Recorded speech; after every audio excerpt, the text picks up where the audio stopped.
Hi friends, இன்னைக்கு நம்ம பார்க்க போற கதை ஆணவ மயில். இந்த தலைப்புல இருக்க போகுது. ஒரு சோலையில மயில் ஒண்ணு நல்ல ஆரவாரத்தோட நடனம் ஆடிட்டு இருக்கு. அந்த நேரத்துல அங்க வந்த மானும் இந்த மயிலோட சேர்ந்து நடனம் ஆடுது.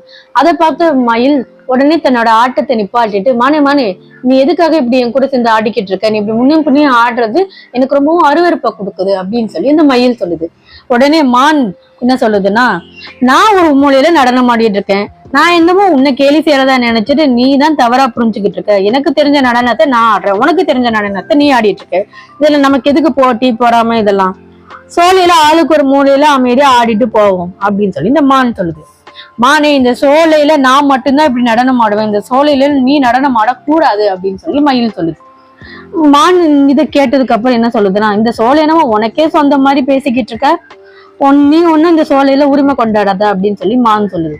மானே, நீ சொல்றபடி இந்த சோலை எனக்கு மட்டும்தான் சொந்தம், நான் தான் இந்த சோலையில நடனம் ஆடுவேன், இந்த சோலைக்கு யார் வந்தாலும் அவங்கள நான் வெளியேற்றிடுவேன் அப்படின்னு சொல்லி மயில் சொல்லுது. மயில் சொன்னதை கேட்ட மான் கொஞ்ச நேரம் யோசிச்சுட்டு உடனே மயில் என்ன சொல்லுதுன்னா, மானே நீ என்ன ஏதோ யோசிச்ச மாதிரி இருக்க, அந்த சோலையை விட்டு வெளியில போற ஐடியால இருக்கியா இல்லையா அப்படிங்கிற மாதிரி கேக்குது. மயிலே, எனக்கு தோன்ற ஒரு யோசனையை நான் உன்கிட்ட சொல்றேன், அதை நீ ஏத்துக்கிட்டதுக்கு அப்புறம் இந்த சோலையில உனக்கு இது சொந்தமா இல்ல எனக்கு சொந்தமா அப்படிங்கறத நம்ம முடிவு செஞ்சுக்கலாம்னு மான் சொல்லுது. அதை கேட்ட மயில் ரொம்பவும் திகைப்போட மானை பாக்குது. சரி சொல் என்ன அப்படிங்கிற மாதிரி கேக்குது.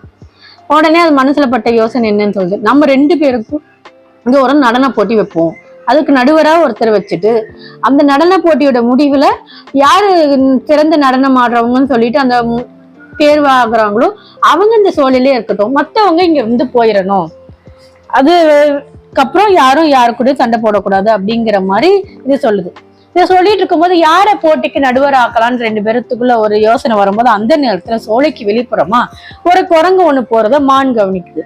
உடனே மயிலை கூப்பிட்டு, இந்த பேர் அந்த குரங்கு ஒண்ணு போது பாரு, அந்த குரங்கு நம்ம கூப்பிட்டு நடுவராக அமர்த்தி நடன போட்டியே தொடங்கலாம் அப்படின்னு சொல்லி மான் சொல்லுது. மாலே, நீ போய் அந்த குரங்க கூட்டிட்டு வா, என்னால வெளியில போக முடியாதுன்னு மயில் சொல்லுது. சரி மயிலே, நீ நடன போட்டிக்கு நடுவர் நம்ம தேர்ந்தெடுத்துட்டோம், அவரை போய் நான் கூட்டிட்டு வரேன், நீ இந்த போட்டிக்கு தயாராயிரு அப்படின்னு சொல்லிட்டு மான் வெளியில ஓடி அந்த குரங்கு நோக்கி ஓடி போட்டு தன்னை நோக்கி ஒரு மான் ஓடி வரத பார்த்து திடுக்கிட்ட குரங்கு, மான் நீ இங்க இருந்து வர, எதுக்காக என்ன நோக்கி இப்படி பாய்ஞ்சிட்டு வர அப்படின்னு சொல்லி குரங்கு கேக்குது. குரங்கியாரே வணக்கம், இங்க பக்கத்துல சோலையில ஒரு மயில் ஒண்ணு இருக்கு, அந்த மயிலுக்கும் எனக்கும் நடன போட்டி ஒண்ணு நடக்க இருக்கு, அந்த போட்டிக்கு நீங்க நடுவரா தீர்ப்பு வழங்க முடியுமா அப்படின்னு சொல்லி கேக்குது.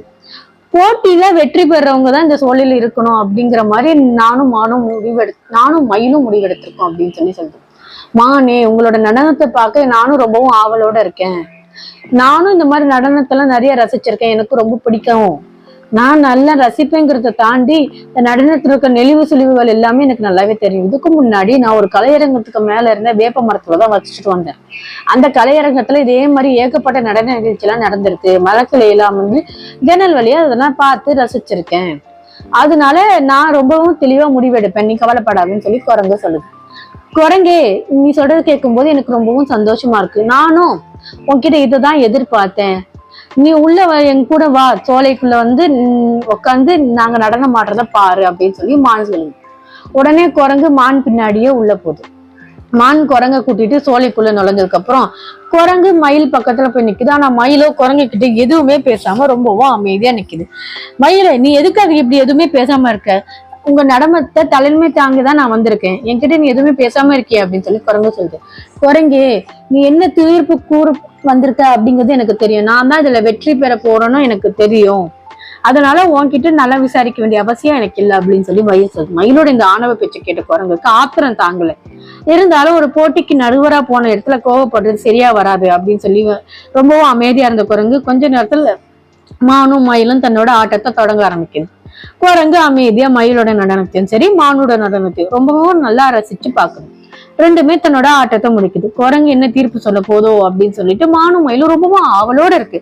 உடனே குரங்கு மயிலை பார்த்து, மயிலே, நீ ரொம்பவும் சிறப்பாதான் ஆடின, ஆனா உன்கிட்ட கோபம் எல்லாம் மீற முரட்டுத்தனமும் கலந்துருக்கு, அதனால உன் ஆட்டத்துல எந்த ஒரு அழகுமே இல்லை, ஆனா மான் ரொம்பவும் அமைதியா எந்த ஒரு ஆரவாரமும் இல்லாம முகமலர்ச்சியோட நடனம் ஆடிச்சு, அதனால அதோட நடனத்துல ரொம்பவும் அழகா இருந்தது, அதனால இந்த போட்டியில வெற்றி பெற்றது மான் தான், இதுதான் என்னோட தீர்ப்பு அப்படின்னு சொல்லிருச்சு. குரங்கு இப்படி சொன்னதை கேட்டதும் தன்னோட இறக்கைகளை அடிச்சபடி குரங்கு நெருங்குது அந்த மயில். அற்ப குரங்கே, நீ நடனத்திற்கு தீர்ப்பு சொல்ல வந்துட்டியா? நீ உன்னோட நிலை என்னன்னு தெரியாம பேசிட்ட. இந்த சோலையை விட்டு நான் உன்னை விரட்டி அடிக்கிறேன்னா இல்லையா பார் அப்படின்னு சொல்லி மயில் கோவப்படுது. மயில் அளவுக்கு அதிகமா ஆணவத்துல காட்டுது. உன்னை ஆணவத்தை நான் இப்போ தீர்த்து வைக்கிறேன் அப்படின்னு சொல்லிட்டு குரங்கு உடனே சண்டைக்கு கிளம்புது. அப்படின்னு நீயும் அடங்குவான்னு சொல்லிட்டு 2 பேருக்கும் இடையில சண்டை ஏற்பட ஆரம்பிக்கும். அந்த தாக்குதல்ல மயில் அதோட தன்னோட இறகை எல்லாத்தையும் குரங்கு கிட்ட இழந்துருது. அதனால மயில கொஞ்சம் தலைமாறி கீச்சு கீச்சுன்னு கத்தி அரைச்சிட்டு இருக்குது. குரங்கு கிட்ட இருந்து தப்பிக்க வேண்டி போராடவும் செய்யுது. ஆனா குரங்கு உடம்பு புடியா பிடிச்சிருக்கிறதுனால அதால தப்பிக்க முடியல. உயிருக்கு போராடுற நிலையில அந்த மயில் இருக்கு. இன்னும் கொஞ்ச நேரம் தாமதிச்சா குரங்கு அந்த மயில கொன்னே போடும் போல இருக்கு. அந்த அளவுக்கு அங்க தாக்குதல் பலமா இருக்கு. மயிலோட இந்த குரங்கோட சண்டைய இந்த மான் எப்படியோ தடுத்து நிறுத்தி மயில் உடனே உயிர் பிழைச்சு அந்த சோலையை விட்டு தப்பிச்சோம் பிழைச்சோன்னு ஓடுது. குரங்கு மறுபடியும் மயிலை துரத்த முயற்சி செய்யும் போது மான் அந்த குரங்கை தடுத்து நிறுத்துது. குரங்காரே, இது பொருட்டு நீங்க மயிலுக்காக நான் உங்ககிட்ட மன்னிப்பு கேட்டுக்கிறேன். மயிலோட ஆணவத்துக்கு நீங்க சரியான பதில் கொடுத்துட்டீங்க. இனிமே மயில் யார்கிட்டயும் தன்னோட ஆணவத்தை காட்டாது. மயிலோட ஆணவத்தை குறைச்ச உங்களுக்கு ரொம்ப நன்றி அப்படின்னு சொல்லி மான் சொல்லுது. இதோட கருத்து என்னன்னா, ஆணவக்காரர்களுக்கு எந்த நேரத்திலையும் தக்க பதிலடி கிடைக்கும் அப்படிங்கிறது. இதோட இந்த கதை முடிஞ்சது. நன்றி.